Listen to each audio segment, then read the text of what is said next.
এটা 5 লিটার না? জি। আপনি বলতেছেন এটা দেয়া হয়, আবার এখন বলতেছেন এটা তো আপনি তেল দিচ্ছেন এটা 5 লিটার। না স্যার, এটা তো ব্যবহার করা হয় না স্যার।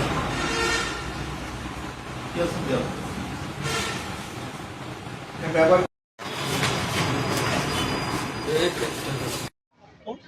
আপনারা জানেন যে দেশব্যাপী জ্বালানি তেলের এখন একটা সংকট চলছে। এই সংকটের যে বিপদটা সেটাকে কাজে লাগিয়ে অনেকে অসাধুভাবে এটা ব্যবহার করার চেষ্টা করছে। দেখা যাচ্ছে যে অনেক সময় আমরা অভিযোগ পাচ্ছি যে পেট্রোল পাম্প মালিকরা এখানে অসাধু কাজ করছে, তারা অবৈধভাবে বিক্রি করছে। আবার এরকম গ্রাহক পর্যায়ে আমরা অবৈধভাবে মজুত করার সংবাদও পাচ্ছি। তো এরকম একটা খবর পাওয়াতেই আমরা আসলে আলমডাঙ্গার এই হক ফিলিং স্টেশনে এসেছিলাম এবং আসার পর যেটা দেখলাম যে এখানে একটা অভিযোগ ছিল যে এখানে তেলটা বেশ দ্রুত শেষ হয়ে গেছে। তো আমরা আসলে এখানে ট্যাঙ্কিটা চেক করলাম এবং তাদের চালানটাও দেখলাম এবং আমরা মোটামুটি এটাতে সন্তুষ্ট হয়েছি যে তারা আসলে তেল কম পেয়েছিল এবং সেটাই তারা এখানে বিক্রি করেছে। তো এখানে উপস্থিত থাকার সময় আমরা আসলে দেখলাম যে কয়েকজন অসাধু লোক তারা বিভিন্ন ড্রামে করে বারবার করে তেল নিয়ে জমা করছে। দেখা যাচ্ছে পাম্পে হয়তো 5 লিটার করে তেল দিচ্ছে, কিন্তু তারা ডিজেল, যেটা কৃষকদের জন্য আর কি আমাদের বলা আছে, সেটা তারা বারবার করে জমা করে একজনের কাছ থেকে আমরা 50 লিটার তেল এবং একজনের কাছে প্রায় 40 লিটার তেল জব্দ করছি এবং তারা এখানে কোনো সদুত্তর দিতে পারেনি যে তারা এতগুলো তেল কেন নিচ্ছে এবং একজন ব্যক্তি বারবার তেল নিয়ে এই জিনিসটা মজুত করছে। তো সেক্ষেত্রে আমরা এই জন্য তাদেরকে আমরা দুইজনকেই পেট্রোলিয়াম আইন 2016 অনুযায়ী দুজনকে জরিমানা করা হয়েছে এবং তারা যে অবৈধভাবে মজুত করেছিল সেটা বাজেয়াপ্ত করে এখানে আমাদের সরকারি রেটে আমরা বিক্রি করেছি এবং সেটা আমাদের সরকারে বাজেয়াপ্ত যে করছে সেখানে জমা দেওয়া।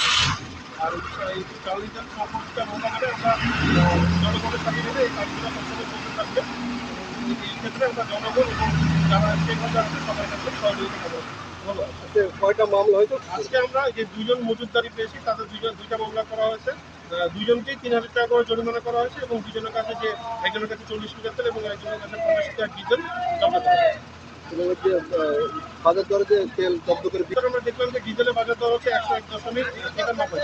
তো সেটা আমরা সেই রেটে আমরা এখানে ট্রাকের কাছে, ট্রাকটা যেহেতু 220 লিটার পণ্য কিনতে পারে তার কাছে এটা বিক্রি করছি এবং তার কাছ থেকে টাকাটা নেওয়া। আমার একটা ছোট প্রশ্ন, আমি কিভাবে আসতে চাই না, কারণ আপনি যদি জাস্ট ক্যামেরাটা ঘোরেন যে এখানে সিরিয়ালটা ঠিক খুব একটা বড় না। আমরা এখানে আসার পর দেখি যে ডিজেলের লাইনটা আমরা অন্যান্য জায়গায় যেমন দেখছি যে পেট্রোল অকটেনের সিরিয়ালটা অনেক বেশি থাকে এবং মোটামুটি দেখেছি যে আমরা বাইক প্রায় কিলোমিটার খানেক বাইকের লাইন থাকে, কিন্তু আপনারা এখানে যদি এখানে লাইনটাই দেখেন এখানে কিছু কাছে 4-5 জন এবং দু একটা সময় দেখলাম যে এখানে ডিজেলের কোনো লাইনই না।